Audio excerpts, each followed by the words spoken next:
ሰባተኛው ጠቅላላ ምርጫ ሊካሄድ ከአንድ ወር ያነሰ ጊዜ ብቻ ቀርቶታል። ተወዳዳሪ ፓርቲዎች ከመቼውም ጊዜ በላቀ መልኩ ምርጫው ሰላማዊ፣ ዲሞክራሲያዊና ፍትሃዊ ሆኖ ይካሄድ ዘንድ ጥረት እያደረጉ የሚገኙበት ወቅት ላይ እንገኛለን። የአማራ ብሔራዊ ንቅናቄ አብን ከምርጫ እጩዎቼ ጋር ጥልቅ ውይይት በማድረግ ለፖለቲካ ምህዳሩ መስፋትና ለሰላማዊ ትግል ያለኝ ዝግጁነት በማረጋገጥ ላይ ነኝ ይላል።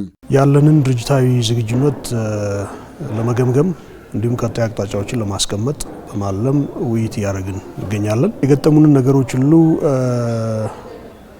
ሰርቫይቭ አድርገን ዛሬ ሰባተኛው ሀገራዊ ምርጫ ላይ ለመሳተፍ ዝግጁ ሆነናል።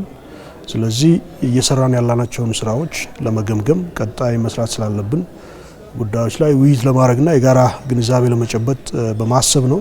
አብን በአማራ ክልል ብቻ የተገደበ ሳይሆን በተለያዩ አካባቢዎች ጭምር ተወዳዳሪ እጩዎችን አቅረቡም ይነሳል። እንደ አማራ ብሔራዊ ንቅናቄ አብን ሀገር ከምርጫ ባሻገር ናት ብለን ነው የምናምነው። እንደ አጠቃላይ በማኒፌስቶአችንም የያዝናቸው ሀሳቦች ከምርጫ ባሻገር ናቸው ብለን ነው የምናስበው።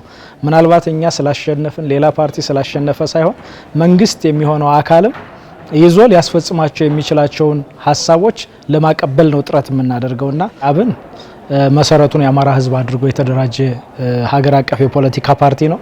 ስለዚህ በምንወዳደርባቸው በሁሉም አካባቢዎች ቤንሻንጉል ጉሙዝ ክልል ይሳተፋል፣ ኦሮሚያ ክልል፣ አዲስ አበባ፣ አማራ ክልል እንደዚሁ በስፋት የምንሳተፍባቸው ክልሎች ናቸው። እንግዲህ በዚህ አካባቢ የጸጥታ ሁኔታው በፈቀደልን ልክ እየተንቀሳቀስ መራጮችን ለማግኘት ጥረት እያደረግን ያለን ነው። በምርጫው ህዝብን ይጠቅማልና የህዝብን ጥያቄዎች ይመልሷል ያላቸውን አማራጮችና አቅጣጫዎችን በማስቀመጥ በመንቀሳቀስ ላይ እንደሚገኝ ተነስቷል። ህዝባችንን ይጠቅማል፣ ህዝባችን ውክልና ያገኛል፣ ጥያቄዎቻቸው የህዝባችን ጥያቄ ይመለሳል ብለን ያሰብናቸውን አቅጣጫዎች አስቀምጠናል። በማኒፌስቶአችን ላይ የተሻለ አማራጭ ብለን ያመጣነው ሀሳብ አለ። ሀሳባችንን እንዲገዙ ለህዝባችን ሰላምና እረፍትን ይሰጣሉ ብለን ያሰብናቸውን አቅጣጫዎች በጠቅላላ ነው ያስቀመጥናቸው።